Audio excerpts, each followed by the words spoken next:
As a referee, you're watching the play happen right in front of your eyes, and you see that, and you don't even flinch. You don't even flinch. You're listening to the PuckUps Podcast. It's time to hit the ice with Brian D. Felice. Welcome into episode 8 of the PuckUps Podcast. I am Brian D. Felice, and thank you all for joining me. On today's show, we're going to talk about the Bruins' 5-4 loss against the Florida Panthers on Wednesday night. In doing so, we'll go over their road trip as a whole, and we'll discuss if earning 2 of a possible 4 points against Tampa in Florida can be classified as a success. We'll also talk expectations. Knowing what we know now about the Bruins and the NHL standings at the Olympic break, has the bar risen for the black and gold since the preseason? So we'll talk about that, and then we'll end off with a Q&A from you, the listeners. But before we do any of that, once again, just a friendly reminder that if you haven't done so already, to please go ahead and subscribe to the PuckUps on YouTube, Apple Podcast, Spotify, or anywhere else that you get your podcast. And if you want to get in touch with me or be a part of the show, you can email me, info@thepuckups.com. You can tweet at me on X at Brian D. Felice _. You can tweet at the show at the PuckUps, or you can call and leave a voicemail to be aired right here on this show by calling 617-539-6958. Again, that's 617-539-6958. Another game for the Bruins in the state of Florida, another shootout loss.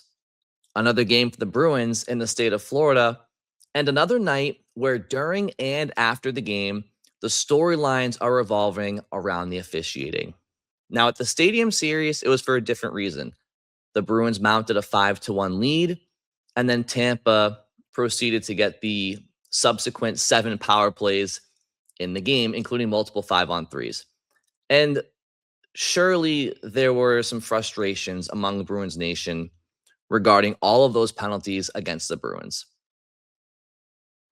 But against the Panthers, the Bruins actually had 7 power plays in the game to Florida's 2.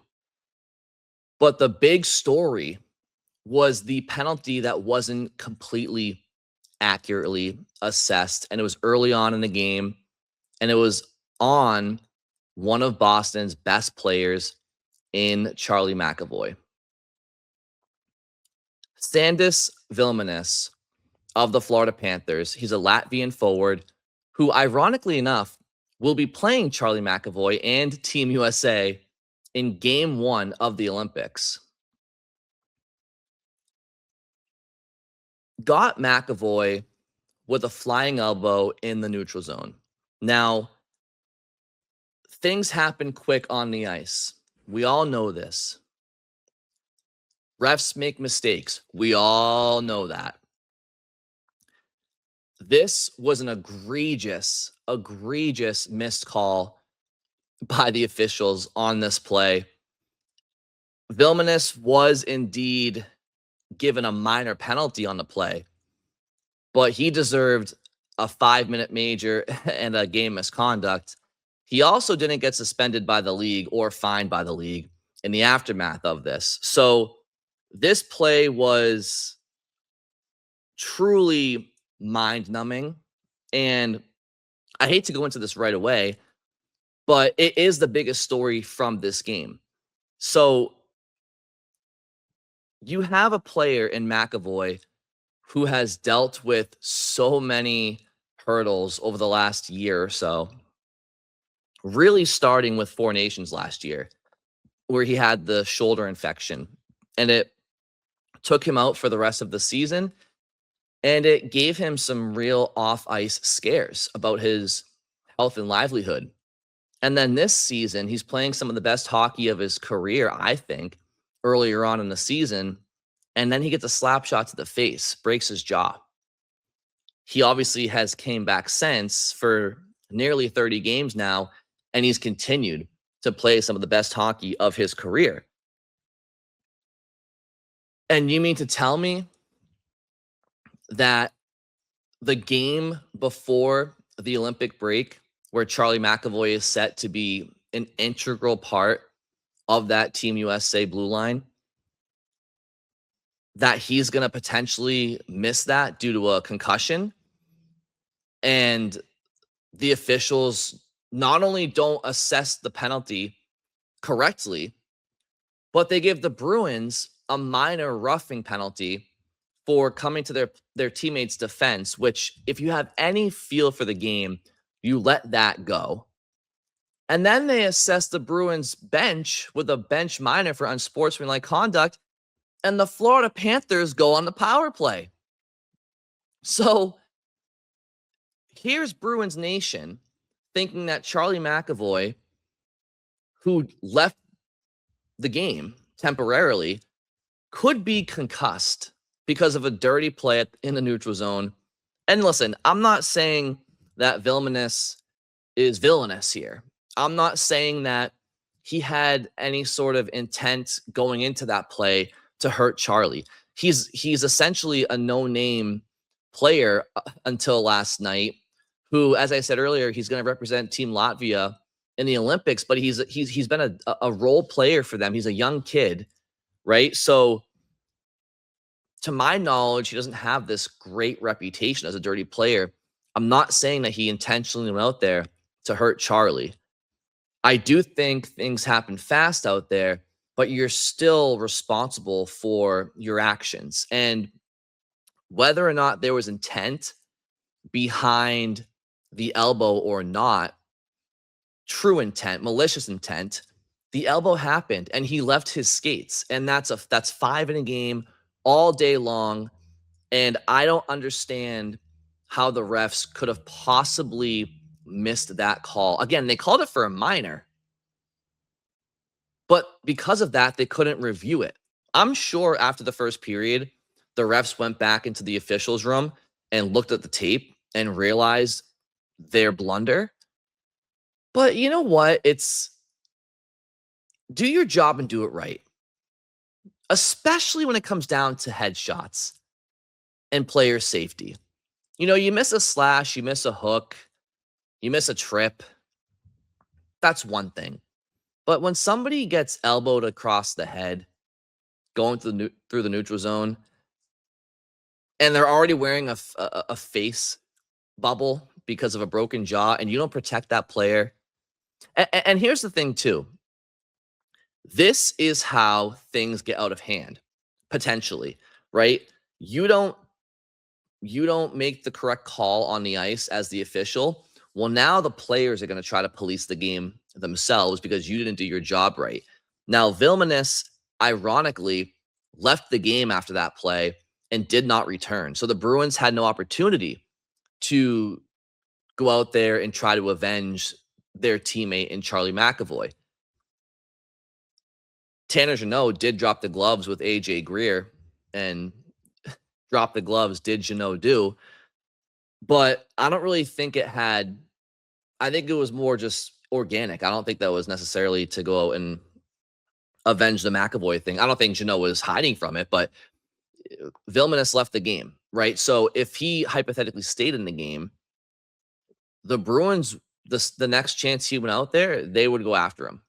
It's just, it's the code. And, you know, when officials don't do their job, because the reality is Vilmanis should have been ejected from the game and the Bruins wouldn't have an opportunity to go after him. But they didn't do their job, so Vilmanis was able to stay in the game, although he left because of his own injury.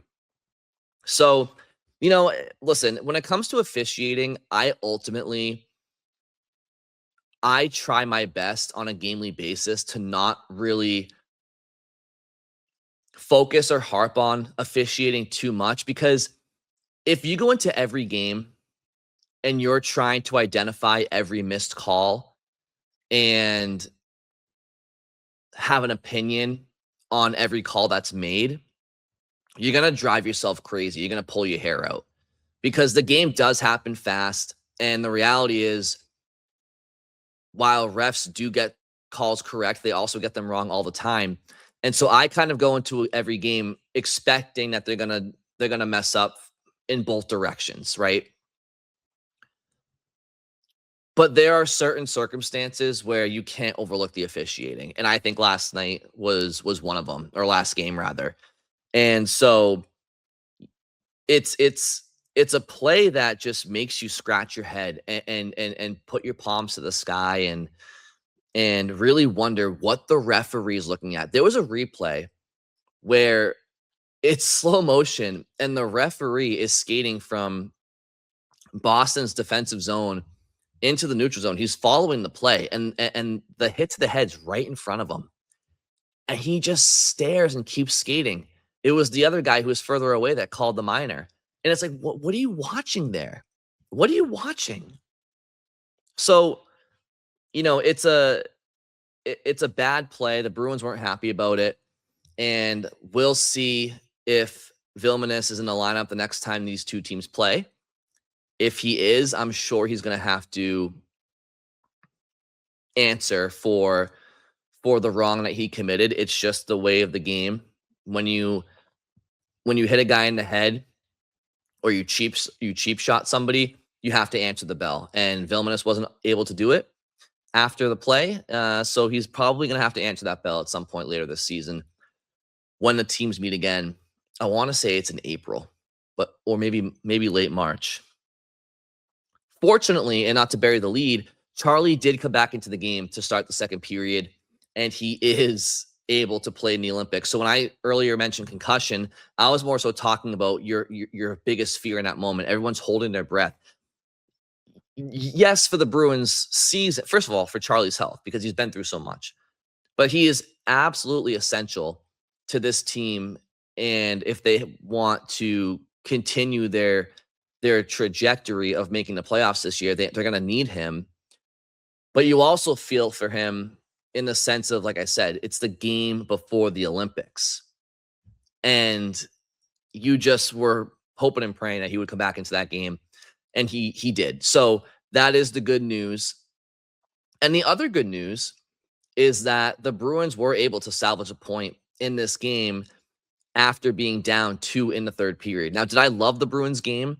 No, I did not. And so let's get into that now, because now that I've kind of spent some of the time on the McAvoy incident, and I'm sure we'll get back to it later, but there was a game that took place. And as I said off the top, the Bruins lost to Florida 5-4 in a shootout. Old friend Brad Marchand, Bradley BM63 Marchand, who, by the way, has been out of the lineup for Florida lately, but he finds a way to stick the dagger in the Bruins in the shootout for the Panthers to secure the second point for them. But here's the thing, that's a game where Florida really needed 2 points in regulation, because you're chasing the Bruins and you have a 2-goal lead in a third period. So there's a 4-point swing that's in Florida's grip, and they let it slip away. They let the game go to overtime in a shootout, and Boston was able to secure the loser point and allow Florida to only gain 1 point on Boston in the standings. So they're still a bit behind Boston, and they're going to have their work cut out for them in the final 25 games after the Olympic break to try to make the playoffs. They are getting a little bit healthier as we go along here. But ultimately, I just didn't like Boston's game for the most part in this one. I know they found a way to tie the game in the third, and I commend them for that. But I thought their first period was sloppy. By the way, I want to go on record now. I'm sorry if this offends anybody out there. I really am.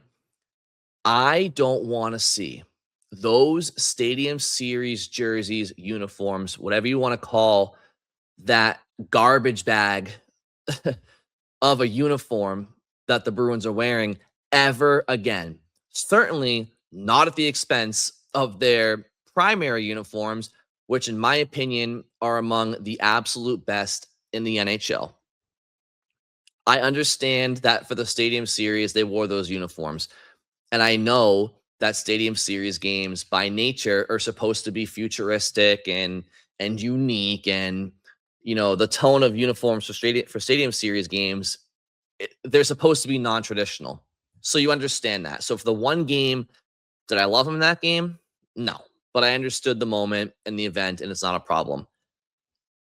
But to wear them again to finish the road trip, now I know what they're doing. They're just wearing them for the road trip because it's just 2 games in Florida. And the Panthers had a Winter Classic uniform that they wore earlier this year, and those clashed with the Bruins like you read about in a very, very aesthetically non-pleasing way. I mean, they looked like a handful of Skittles out there skating around. I did not like the visual at all. It looked like a bunch of ketchup and mustard bottles skating around the ice. I hated it. Made me want to puke. So here's my PSA to the Boston Bruins. Do not ever, and I mean ever, wear those Stadium Series uniforms again. Thank you.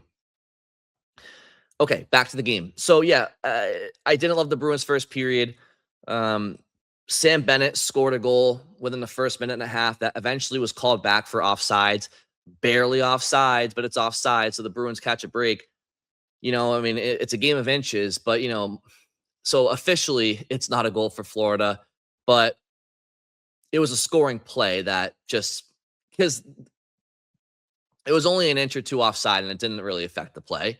But obviously we'll take it from the Bruins perspective. So no goal, still 0-0. That is until Morgan Geekie coughs up a puck in his D zone. Now the puck hopped on him, sure, but you got to be able to secure that pass, you know, that pass attempt better. You can't be willy-nilly nonchalant with a bouncing puck. You have to make sure you're bearing down on that and that it's not going to be a turnover. And unfortunately for the Bruins, that's exactly what it was. And E2 Luosterainen goes in, gets his 7th of the year, gives Florida the 1-0 lead. And then it's the Mikey Eyssimont show. Eyssimont ties the game 1-1. Hampus Lindholm with an outlet pass to Alex Steeves. Steeves kind of tips the puck through Nico Mikkola's legs. And Eyssimont goes in 5-hole and scores. And, you know, he had the primary assist to Alex Steeves in the Stadium Series game to get Boston tied up with Tampa before Boston took a 5-1 lead eventually. Eyssimont been a scratch for Boston for much of the last month, I would say. So not only does he get the first goal, but after the Bruins somehow end up shorthanded after McAvoy gets a headshot, he gets some good karma going for the Bruins, and he scores his second goal out of the game coming out of the penalty box. Nice, really nice finish on this one. You know, he goes, what do you go? Backhand, forehand, and then just a little nice move in tight, wrapped it in to give Boston a 2-1 lead. And that's where things stood at the end of the first period when apparently Nikita Zadorov got a penalty for tripping. I mean, the replay was non-existent. So the Bruins go back to the kill with a penalty at the end of the first period on Zadorov. Again, a phantom call. There was nothing there. And Balinskis, ties the game for Florida, 2-2. Power play goal, shot from the point. Matty Tkachuk, 3-2. Florida takes the lead. And then Anton Lundell, and Paul Maurice spoke highly of Lundell after the game, saying that he's going to be a future captain of the Florida Panthers. And I guess he's following in Sasha Barkov's footsteps as a Finnish center iceman captain for Florida in the future. But, I mean, Lundell is a great player. I love Lundell, honestly. He's an absolute stud. He's young. He's big. He's physical. Two-way player, responsible, skilled. He's a guy that's going to have a very elevated role in the Olympics for Team Finland, especially with Barkov out. If you aren't too familiar with Anton Lundell, he's definitely a player worth watching. He's not super flashy. He's just a good player, good hard player. And so he gets a shorthanded goal. Again, Boston's just being sloppy with their special teams lately. They weren't great. You know, they did have a power play goal in the Stadium Series game, but it wasn't like a textbook goal. It was kind of a, you know, lucky tip in by Arvidsson. They go 1 for 7 in this game against Florida. Now, granted, their 6th opportunity they did score, and it was a big one because it ties the game 4-4 late in the third. But Boston's special teams just hasn't been they're still fourth in the league on the power play. So overall, they're good. But you can clearly tell they're missing Pavel Zacha and Elias Lindholm. You notice their absence big time, especially in on power play entries and transition. Like that, their zone entries that they come up the middle of the ice together. They're big on the draws. So I think you're missing them a lot, especially on the power play. David Pastrnak also didn't have a great game. He was pretty quiet. I honestly didn't really love his game in the Stadium Series either. I know he had that really beautiful assist to Morgan Geekie on Boston's 5th goal, and I know he scored what could have, should have, would have been the overtime winner. But he obviously got flagged for a soft slashing call, and the ref just didn't blow it dead. So he had his moments of impact in the Stadium Series, but I didn't love his game. Against these two last teams the Bruins have played in Tampa and Florida, 2 teams that, they have a lot of speed and skill and size, and they're stingy defensively, and they're well-disciplined, they're well-coached. These are teams that win. I mean, you're talking 2 teams that have been to the last 6 Stanley Cup finals as Eastern Conference representatives. They know how to play winning hockey. And I think you kind of saw that, sometimes in the regular season, you're not up for the task against those opponents. And it's one thing for David to go out there and, put up 6 assists against the Rangers and, last month and, go to MSG recently and light up the Rangers again. Like Pastrnak is obviously, he lights up everybody, right? But these last 2 games, it's big boy hockey. And I just felt like he kind of disappeared a little bit. Not saying that he isn't capable. I'm just noting his presence kind of was missed in these last 2 games. He was obviously in the lineup. So I think that the power play was struggling because I don't think he's going very well right now. And Zacha and Lindholm weren't there. But either way, they do find a way to tie the game 4-4. Casey Middlestad did tie the game for the Bruins on a power play later in the game. Of course, Charlie McAvoy threw a puck at the net a few minutes before that went off Mark Kastelik and in. Kastelik's 9th of the year. McAvoy's 35th assist. McAvoy now has 15 points. McAvoy now has points in 15 of his last 17 games, dating back to New Year's Eve when the Bruins broke their 6-game losing streak against the Edmonton Oilers. So at the end of the day, it's a sloppy game for the Bruins. I didn't love it, to be honest with you. But they did find a way to, as I said earlier, salvage a point where Florida desperately needed Boston to not get anything.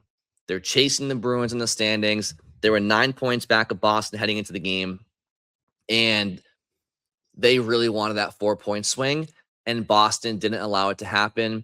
And so good on Boston for that.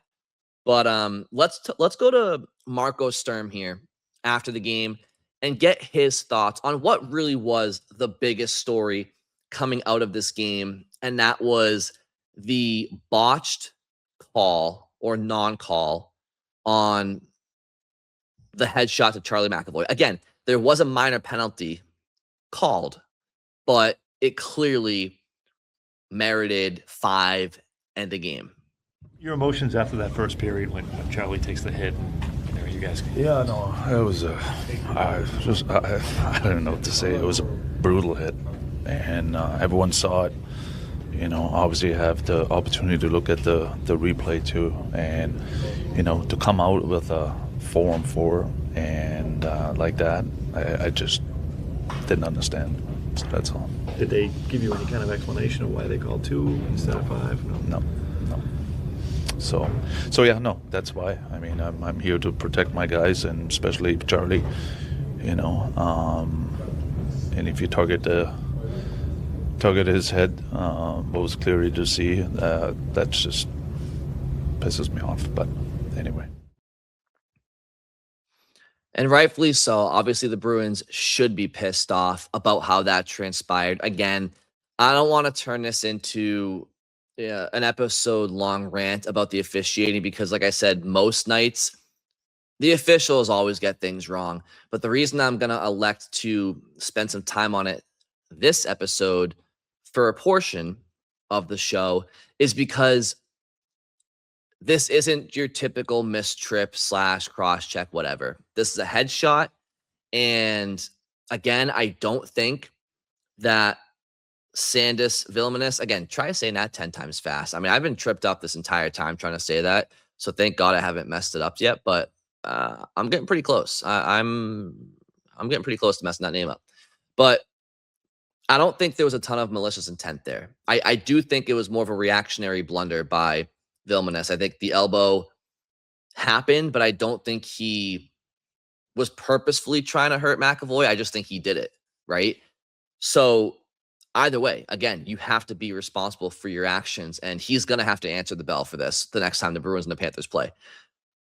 But as a referee, you're watching the play happen right in front of your eyes, and you see that, and you don't even flinch.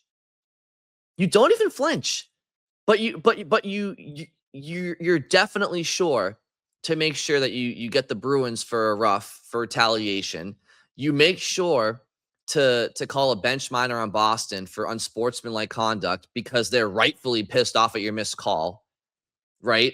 You're sure to do that. You're sure to call a penalty on Nikita Zadorov at the end of the first period when he didn't even touch Tkachuk. Tkachuk was acting. It's like it boggles your mind what the refs choose to call and not call. And honestly, it comes down to, I think, ego at times. I think referees, and this is not an NHL thing specifically, I think it happens in the NFL. I think it happens in the NBA. I certainly think it happens in Major League Baseball. I mean, you have umpires going, face to face with managers screaming at each other sometimes. I do think that there's a power struggle with officials in sports in general. Coaches, players, fans, we respect officials. They are essential to the games that we love to cover and play and watch and all that. I don't think anybody here is saying that, they shouldn't exist. The problem is officials are supposed to monitor the game. They're supposed to monitor, and they're supposed to keep things in order. What they're not supposed to do is dictate and take over and influence outcomes unnecessarily. I think that there are times where refs try to puff their chest and say, whoa, hey, this ice here, these boards, these nets, this is our jurisdiction. We make the rules here. We enforce the rules. It's like, well, hold on a second. Don't get too big for your britches here. Like, we respect what you're trying to do. Monitor the game, call the game down the middle, but don't flex your muscle. Don't enforce don't make yourself the star of the show. No one's here to watch you, right? No one's here to watch the officials, with all due respect. So, I do think that when officials get verbally abused, oftentimes it's because players and coaches are just, they're emotional, and sometimes, they take their frustrations out, and they're obviously going to disagree with a lot of calls. There's not many penalties that get called on a team where they're going to sit there and say, yeah, that's true. I'm guilty. But you always kind of plead your case, right? And so to be fair to the refs, there are a lot of times where people are guilty of infractions and they bitch and moan all the way to the penalty box, and it was an infraction. But there's also times where, players and coaches have a legit case and the referees are wrong, and they just don't want to hear it. And so they'll puff their chest and they'll give you a bench minor, and, they'll tell you to go, whatever. So we'll move on from the officials at this point, but it definitely was a sour moment. And honestly, shame on the league too, because to my knowledge, Vilmanis didn't even get a fine. Certainly not a suspension. So I don't know. It's like you either care about headshots or you don't. And that doesn't mean that a player has to get suspended only if they meant to hurt the guy. Like, no, like you can still elbow somebody in the head accidentally because, for whatever reason, or like you're not trying to hurt them. Things just happen fast out there. You still did the act. So, it's disappointing. And just thankfully, McAvoy is okay. And he will play in the Olympics. He obviously finished the game, had an assist, played really well. And, I guess harm, but no, or foul, but no harm, I guess, at this point, right? So, but like I said, when the Bruins and Panthers play next, Vilmanis is going to have to step up and answer. And I wouldn't be surprised if McAvoy takes a number again. Like I said, they play each other in game 1 of the Olympics. So with that said, we'll just touch quickly here on the road trip, right? Was the road trip for the Bruins a success? Okay. You had 4 possible points on the table and you get 2 of them. And you do so against one of the best teams in the NHL, the Tampa Bay Lightning, and the 2-time defending Stanley Cup champions, Florida Panthers, who have also been in the Cup Finals for 3 years in a row. And yes, they're out of the playoffs right now, but let's all be honest here. The Florida Panthers have been banged up more than any team in the league this year, just about. They've been without their top center and captain and best player all year in Sasha Barkov. Matthew Tkachuk, they just got back weeks ago. Marchand's been in and out of the lineup. Sam Bennett in and out of the lineup. Seth Jones is hurt. Dmitry Kulikov is hurt. Lundell has been out of the lineup at times. Like, so they are not.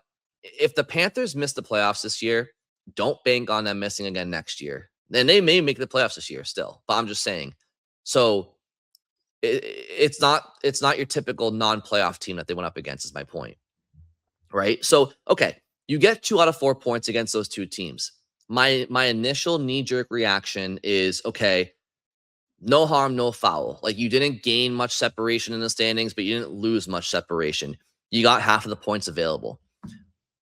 That's at surface level. If you were to tell me going into the road trip they were going to get 2 out of 4 points, I would say, okay, maybe they beat one team in regulation and they lost to another team in regulation, like whatever, 1-1. Not terrible, right? However, with a bit of a microscope, we're able to know in hindsight how those games unfolded. And knowing how the games unfolded, you have a 5-1 lead on Tampa Bay in the Stadium Series game. That has to be 2 points 12 out of 10 times. Unacceptable to come away with anything less than 2 points. And of course, while they almost came away with no points against Florida, they did find a way to tie the game and get the extra, or get the loser point. So I can't help but look at these 2 games and say they should have had at least 3 out of 4 points bare min. So to me, if you were to say going into the road trip, is 2 out of 4 points a success? I would say it didn't hurt them. I wouldn't say it propelled them, but it is what it is. Whatever, call it a wash. But knowing how it all unfolded, they deserve credit for fighting back and getting 1 point against Florida.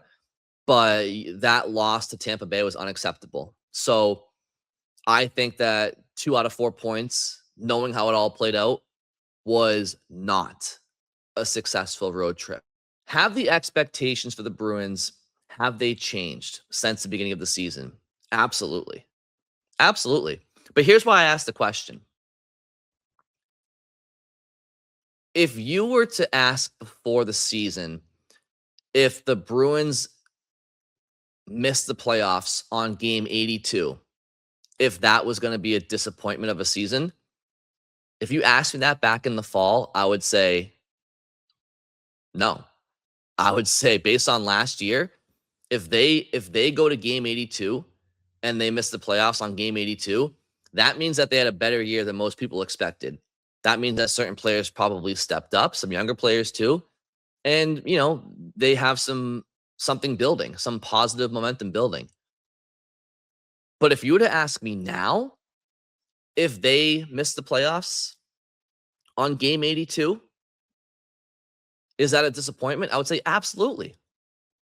Absolutely, it's a disappointment. I mean, you're right now, the Bruins are, yes, they're 5th in the Atlantic in both points and points percentage, but they're holding on to the wild card 2 spot in both points and points percentage. And they have a 4-point lead right now on Columbus and a 6-point lead on the teams behind Columbus. So the Bruins have right now a small cushion for wild card 2, but they're also mere points away from being in the top 3 in the Atlantic. So to me, you're 32, 20, and 5 at the Olympic break. You got 25 games left. You're in a playoff spot. You make the playoffs.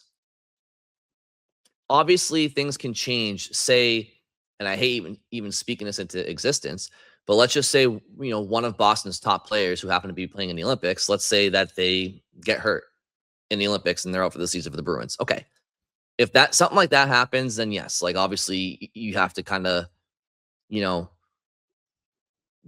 give them a mulligan and understand that, okay, they lost a top player.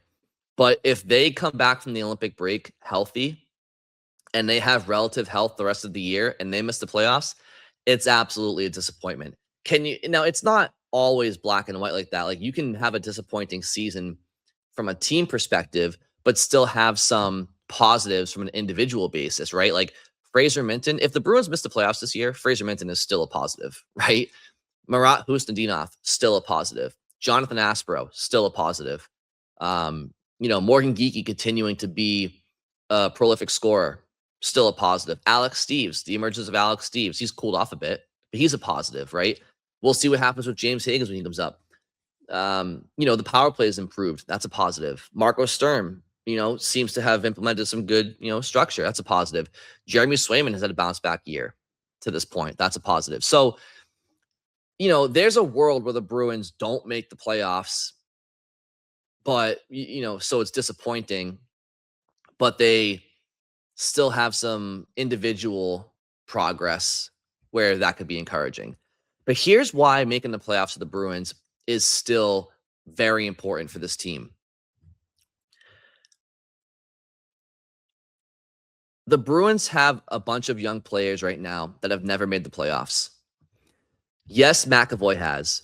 Yes, Pasternak has, and Zacha, and Geekie, and both Lindholms, and Zadorov, and Swayman. Those guys have all played in the postseason, no doubt about it.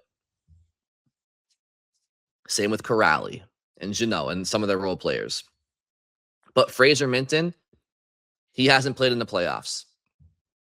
Hustadinov has not played in the playoffs. James Higgins hasn't even played in the NHL. We'll see if he plays with the Bruins at some point this year. If he does, maybe he plays in the playoffs. Mason Lohrei has played in the playoffs, but very limited exposure. Matt Patra, I think he'll probably be in Providence, but he's never played in the playoffs. I don't think Casey Middlestad maybe Middlestad did with Colorado for maybe last year, but my point is there are a lot of players in the Bruins that have very little to no playoff experience, and you don't make the playoffs for the first time and win a Stanley Cup as a team. You just don't do it. And right now, I just think that this Bruins team, this era of Bruins hockey, they have to make the playoffs at least once or twice, I think, before they're even contenders. And so to me, you want that process to start this year. You don't want that can to be kicked down the line to next year or the year after. Because you know what? The division is there's so much parity in the NHL, and the Atlantic Division in particular is so anybody's game year to year that there's no guarantee that any of these teams that make the playoffs this year in the Atlantic make the playoffs next year. You have to imagine that at some point Tampa may come back down to earth. You have to imagine that Florida will have better health next year and they'll be back in the mix. I mean, again, not that Florida's not in the mix right now, but they'll have a better opportunity. Detroit, Buffalo, they haven't made the playoffs in over a decade, right? They might make it this year. It's looking like they will, but if they do, that doesn't mean that they're going to make it again next year, right? Toronto and Ottawa, they're not looking good right now to make the playoffs, but they'll be back in the mix next year. So you have to try to do everything you can to make the playoffs when they're in front of you right now, especially because the Bruins have retooled their prospect system and their draft capital. if the Bruins didn't have James Higgins and they didn't have Will Zellers, and they didn't have 5 first-round picks over the next 3 years and a bunch of seconds, if they didn't have that, then right now I'd be saying, do not focus on the playoffs. Sell. You're selling and you're restocking. You're replenishing your system. But they did that last year. I'm not saying that the job's done, but they did a great job last season of optimizing their sell job. Let's be honest. You got Zellers and Middlestat for Coyle, right? You got Minton and Toronto's first this year for Carlo. I mean, insane value. Heist of the century.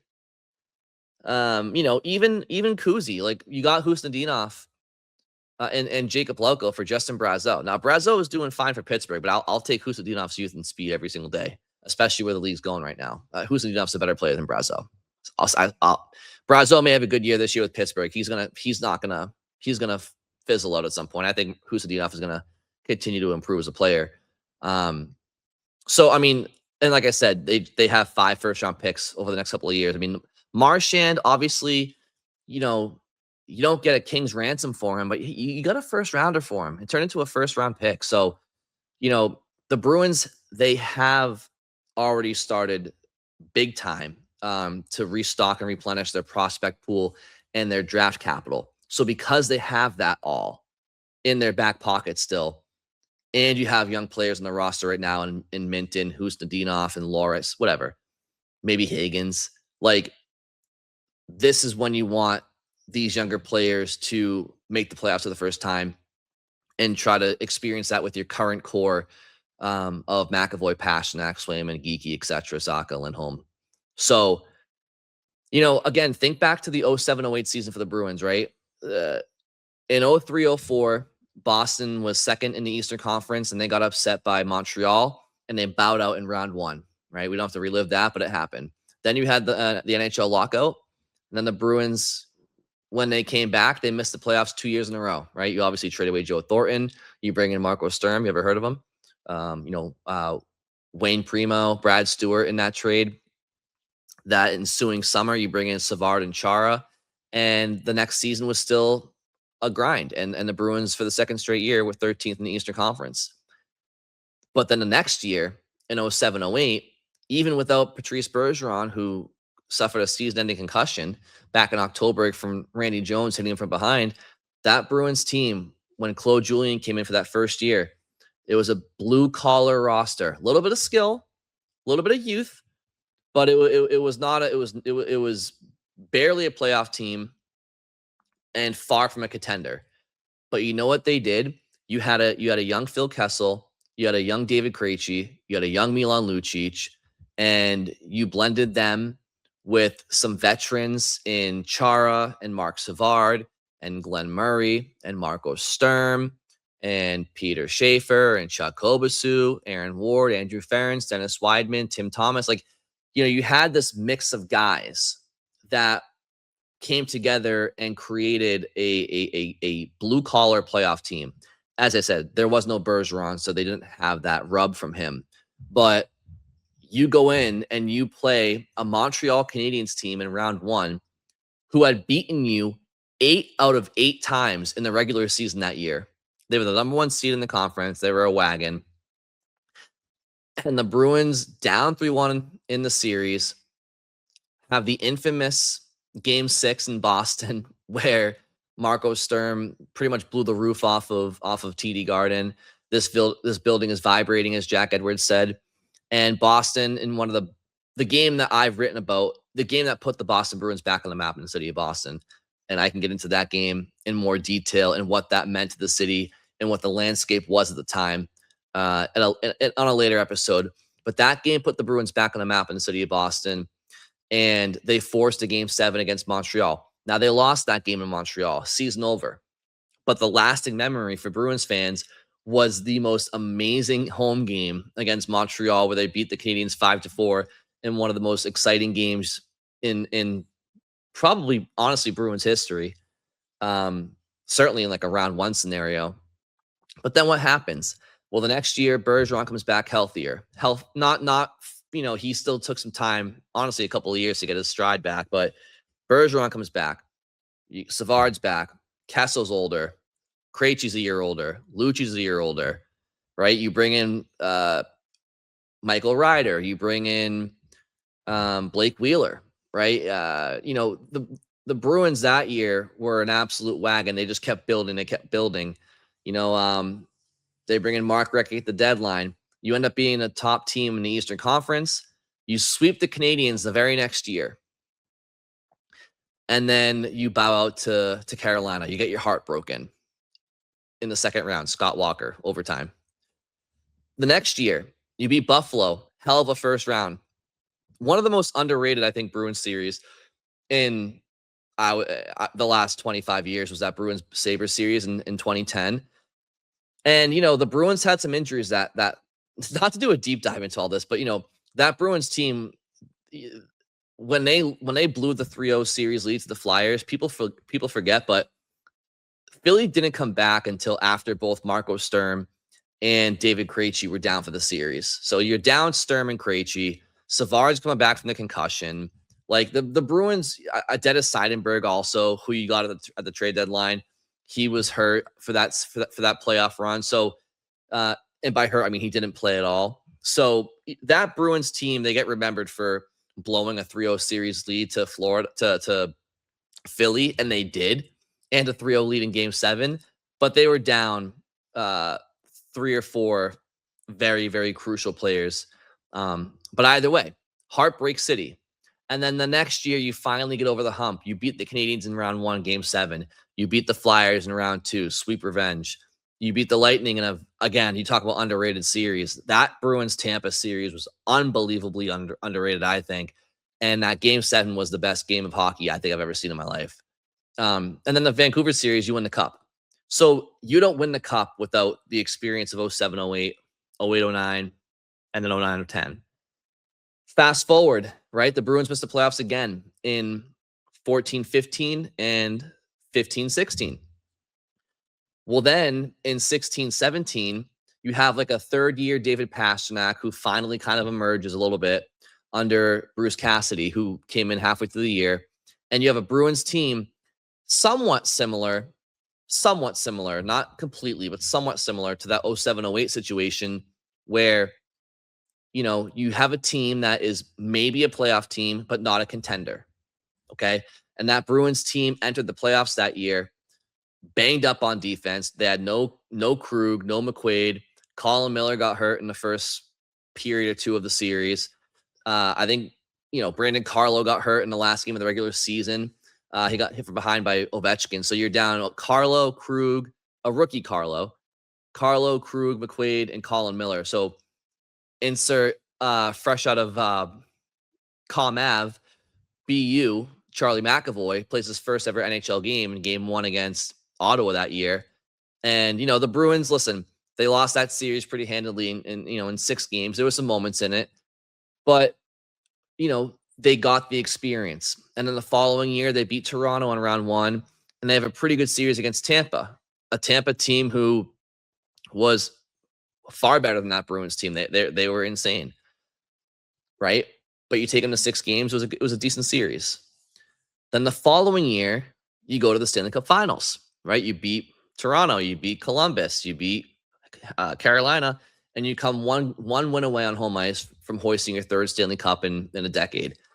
Again, did they win the Cup that year? No, but you don't get to the Cup Finals in 19 if you don't get the experience against Ottawa in 17, or if you don't get the experience in 18 as well. So that's what this Bruins team right now, I think, has in front of them. They have that opportunity where they may be a playoff team, but they're not a contender. But you still want that valuable experience, because I think if the Bruins make the playoffs this year, they might bow out in round 1. Maybe they surprise and win a round. I don't know. Or you never know. Maybe they go on some sort of Cinderella run. You never really know about sports. But what I can say is the Bruins making the playoffs this year benefits them going forward, because it helps build positive organizational momentum and experience going forward. And I think it's integral that the Bruins based on what we've seen this year and the standings, it would be a disappointment if they do not make the playoffs with 25 games to go, currently in a playoff spot. Now time for the Q&A. So thank you for bearing with me on that. I can ramble on this stuff forever, and especially when I start going down the rabbit hole of, the teams of the 2000s and the 20 teams, because, that was my childhood, and I was obsessed with every single one of those rosters. I can remember back in the 08-09 season, and Reg, if you're listening, I'm sorry, but we went out to dinner for my mother's birthday, which is on May 14th, and it was during the I don't know if it was exactly her birthday or if it was around her birthday we were celebrating, but we went out to dinner, and it just so happened to be during Game 7 of the second round of the 09 playoffs against Carolina. So I remember being like 14, 15 years old, and this is before iPhones, right? This is like 3 or 4 years before the iPhones really became a thing. And so I remember just like there was a bar nearby, and I remember just like going to the bathroom like 18 times during dinner because I was just trying to peer over and see what the score was. And as somebody who was just watching every single minute of every single game at that point throughout my entire life, like homework, you're waiting, like it was Bruins, right? But so that was like I was eating at me. I was like, I gotta see how this game. I'm missing this game. It's insane. I ended up going home right in time for Scott Walker's overtime goal, so that sucked. But hey, these errors, I start to ramble on them. But anyway, let's get to the Q&A here before we wrap up, and we'll start here with Vince. Vince says on Twitter, "Why is the Bruins penalty kill so brutal this season? Could their goaltending's failure to make those clutch, timely saves be a major factor?" Vince, it's a fair question because obviously your goalie has to be your best penalty killer. That's the old adage. I'll say this. I mean, the Bruins team save percentage is 12th in the NHL at .899. So, but if you're talking like specific moments, like, there's definitely times where, Swayman or Korpisalo, lets one in that you wish they didn't, especially on the PK, right? Like, I think the Matthew Tkachuk goal on Wednesday, for example, on the power play, I hated that goal on Korpisalo. Like, you never want to. First of all, he failed to cover up the puck, and the play stays alive, and then Matty Tkachuk just kind of banks it off Korpisalo from behind the net, and then I hate seeing shots go in from behind the net. It's sloppy to me. That said, like, I think the reason that the Bruins penalty kill has been so brutal this season, which by the way is interesting because for the first quarter of the season, it was actually very good, or it was top 10. The Bruins had a top 10 PK and PP for the first 2 months of the year. But to your point, Vince, it clearly has gotten a lot worse the last couple of months. I think right now they rank 28th in the league. And I think the biggest reason why the penalty kill has gotten so brutal in the last little while, it's because of how many penalties they take. Like, when you are constantly going to the penalty box, it's just a parade to the box. Like, you're getting fatigued, you're getting lazy, and ultimately you're giving opponents more opportunities to score. And I just think that the Bruins' lack of discipline keeps them going to the box, keeps them killing, and they get out of their rhythm. And I also think that when you start to get scored against a lot, your confidence goes away, and I think that's a big reason too. So I think there's a plethora. Wow, what a word choice by me there. But I think there's a plethora of reasons, Vince, as to why the PK's been pretty bad lately. And I think, the quickest solve is to stay out of the box, right? Let's see. FD on Twitter says, "Don't sleep on the bus. Bonus has them playing well." So that's in reference to me putting up a post about the Columbus Blue Jackets winning 7 games in a row and being only 4 points behind the Bruins in the standings for wild card 2. And Columbus was one of my playoff picks before the year. I had them making the playoffs in the Metro as a top 3 team.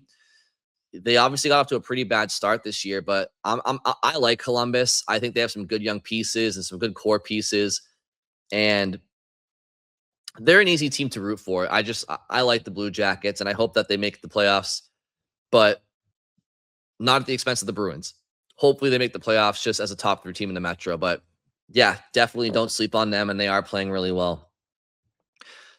George on Twitter says the first game back from the break is huge. It absolutely is, George. It absolutely is. When teams come back from the Olympic break, it's going to be a 25-game sprint to the finish line.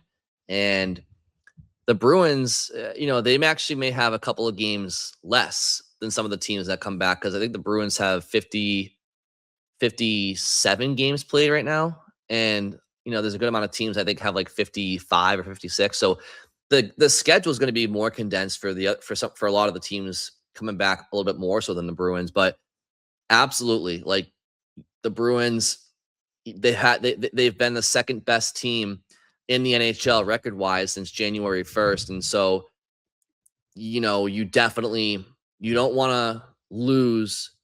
I mentioned earlier, the Bruins need this break for their health. I think that, they've gotten kind of worn down. I think the way that they play, their style of play demands a lot of them. And so, it's a fine line between getting your rest and healing up for the stretch run, but don't come back cold, because a lot of teams are going to be very, very hungry to make the playoffs. And a lot of teams are going to be using this as a reset. If anybody's been struggling before the break, but they're around a playoff line, they're going to use this break as an opportunity to say, hey, let's start from scratch when we get back. So you don't want to be the team to come back from the break and lose, 3 or 4 of your first 5 games, because then it gets spooky. The 617 Hub on Twitter says 2 points out of 4 in that Florida swing. I'll take it. So, that's kind of the sentiment that I was saying earlier about, like, is the road trip a success if you get 2 out of 4 points? I'm not going to classify it as a success based on how it played out. Now, to 617 Hub's point, that if you were to tell me beforehand, just abstractly, that Boston's going to get 2 out of 4 points on that road trip, I would say kind of what he was saying, which is I'll take it. And I will take it. I do take the 2 out of 4 points. Like, those 2 points are important in the standings. I will just say that with how the Tampa game unfolded, that should have been 2 points right there. And the fact that they did get the point against Florida, it should have been at least 3 out of 4, if we're calling it the way that it is. But 2 out of 4 points, it could be worse, right? Could be better, could be worse. So the I'll take it mentality, I think, is pretty fitting. This is how CT with an American flag emoji and a skull emoji on Twitter says, need referee names on the shirts. They don't have to answer for their calls. They don't deserve anonymity. And yeah, I think that's interesting. Like, I don't really care so much about their name. What I really care about is, like, because I'm not gonna see a ref's name on the back of his shirt and send a torch and pitchfork to his house if he has a bad call. I think, to your point, like, maybe it promotes accountability so that they'll. But you know what? The coaches and the players the coaches on the bench and the players on the ice, they know the refs by name, so it's not like they're skating out on the ice as no names to these people. Like, the players and coaches know these guys, like, by name. If you ever hear a mic'd up, segment in hockey, like, they're always talking to the refs and talking to them, addressing them by name. So it would more so be, giving the fans, us crazy fans, access to their names. What I would rather is have them be made available to media post game. Like, not every game, but, like, if there's a game where there's a controversial call, I think that refs should absolutely have to stand at a podium and answer, because that is how you create accountability. Now, that might be dramatic and unreasonable, but to the point of your comment, what we're looking for here is accountability. And I think that the accountability I would like would be for somebody to have to stand up behind a microphone after a game if there really is that controversial of a call. All right. Mr.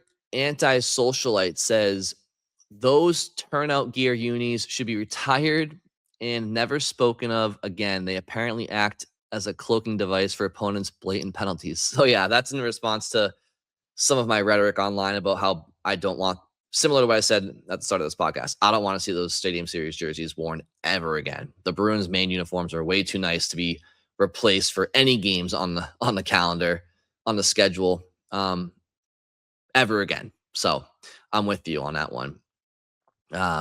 This is G McCarthy 8. They say, love hearing that going into the Olympics. And that's in reference to some stats I gave about Charlie McAvoy and, posing the question, is he playing some of the best hockey of his career?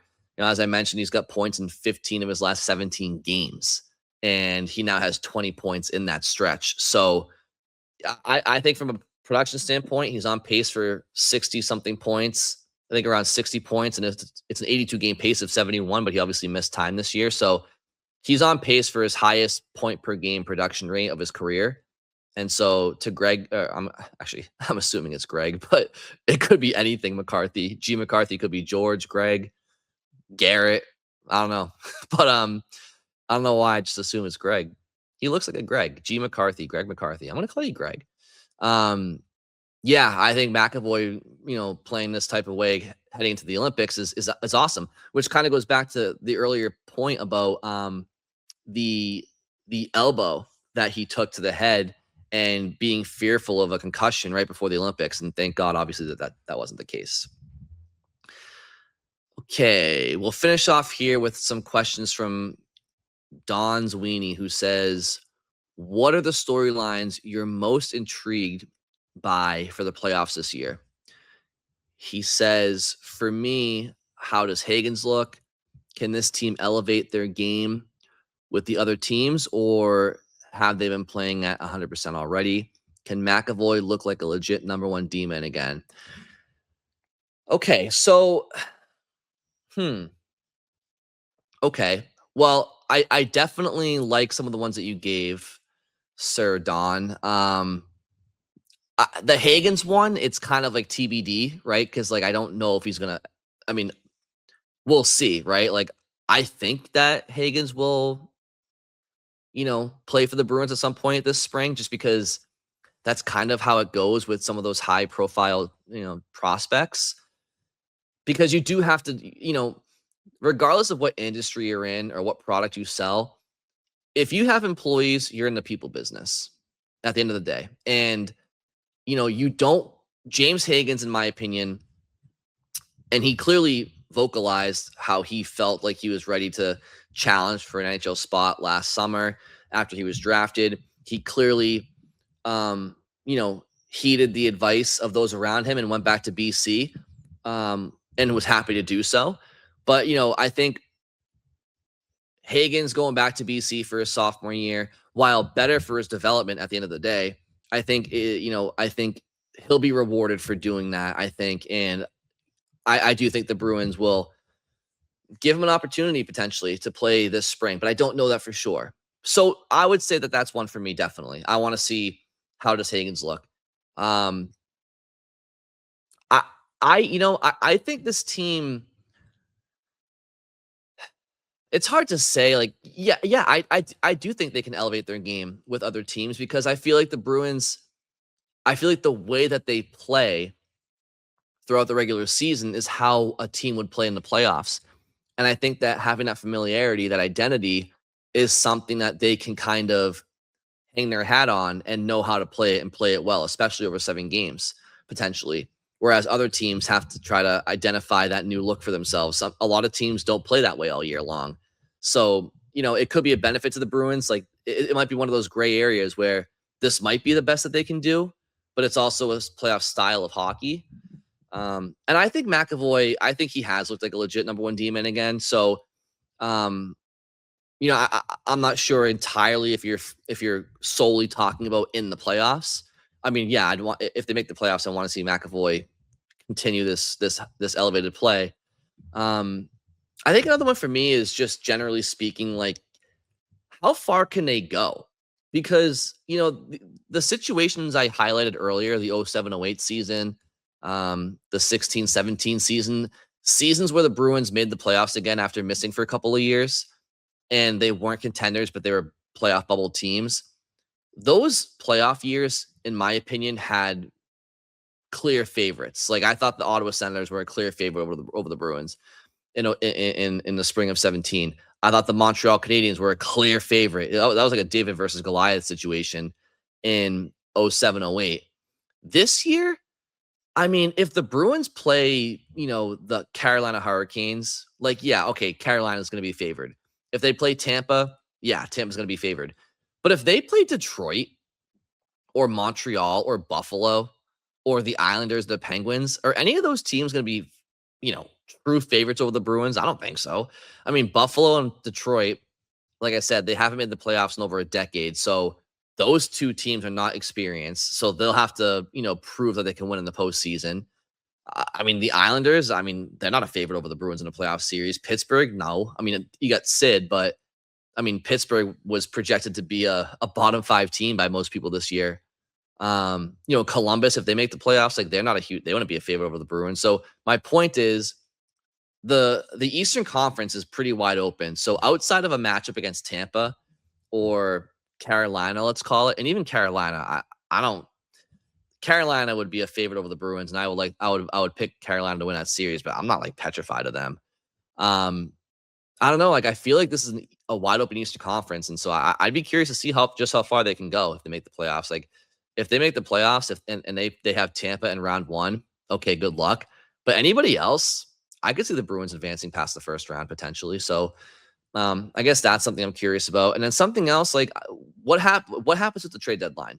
That's another storyline I'm looking forward to, which doesn't have to do with the playoffs per se, but I'm very much looking forward to like what happens with Matt Patra, what happens with Victor Arvidsson or Andrew Peak. Like, are those guys here all year? Do they, how do the Bruins handle the deadline? Because I don't think they're just going to do nothing. I don't think they're going to be rental buyers by any means, but I think you could see them standing pat, or I could see them doing a little bit of buying and selling. So that's something that has me curious as well. And I'd also say, how about playoff storyline? How does Marco Sturm coach in the playoff series? That's something I would look forward to as well. How would Marco Sturm fare in a 7-game playoff series in terms of strategy and game planning against another team? I actually have a suspicion that he would be pretty good at it. So how would Marco Sturm? Listen, coaches can affect things. Like, I know that sounds obvious, but there's a big phrase out there: coaches coach, players play, and players affect the game at the end of the day. But there are coaching decisions that can affect games, like and affect series. I mean, look at Jim Montgomery. He had some moments of second guessing in his couple of years as a Bruins coach with different goalie decisions or different lineup decisions. Sometimes a lack of calling a timeout can change a game. Marco Sturm's not really quick to call timeouts. It kind of reminds me of the 2013 Stanley Cup Finals when Chicago tied the game against Boston late in Game 6, and Claude Julien didn't call a timeout where I thought he could have, and Chicago goes right back down and scores the game-winning goal essentially right thereafter. So, having that ability to call a timeout when your team is on the ropes, like I haven't seen Marco Sturm do that this year. Maybe he's waiting for a key moment down the line to do so. But like, how would he game plan a playoff series? That's something I'm curious about for a Bruins storyline, and also just like the younger players. Like, I know who David Pastrnak is, Charlie McAvoy. Like, can Geeky continue to be who he is in the playoffs? That's a big one, right? He's proven himself to be a prolific scorer these last couple of seasons, right? So can he be somebody that keeps his strong play going in the postseason? Does Fraser Minton, he has a bit of clutch gene, I think. Would he continue his clutch play in postseason hockey and be somebody that you can look at as, wow, this kid's going to be a big part of our core down the line, and he's a big game player. So yeah, there's a lot of things to keep an eye on, but at the end of the day, we'll take some time here to enjoy some international best on best hockey, and we'll continue to talk Bruins over the course of February. But the Bruins are taking their time here to get some rest and recovery. I suggest that you all do the same. In doing so, make sure to continue to listen to the PuckUps podcast and send me questions. Again, you can email me, info@thepuckups.com. You can tweet at me on X at Brian D. Felice _, tweet at the show at the PuckUps. Call, leave a voicemail. You want to say hi? Go ahead, say hi. Call 617-539-6958. Comment on YouTube, TikTok, whatever. Stay in touch. And this show is not going anywhere, despite the NHL being on a 3-week break. But the Bruins are getting their rest and recovery. I suggest you all do the same and stay warm in what's been a brutally cold winter, and enjoy some Olympic hockey. We'll cover that along the way. And then when the Bruins come back at the end of the month, it's going to be a sprint, and we'll get a lot of the answers to these questions that you guys have been asking. So thank you all very much for listening, and I will talk to you next week.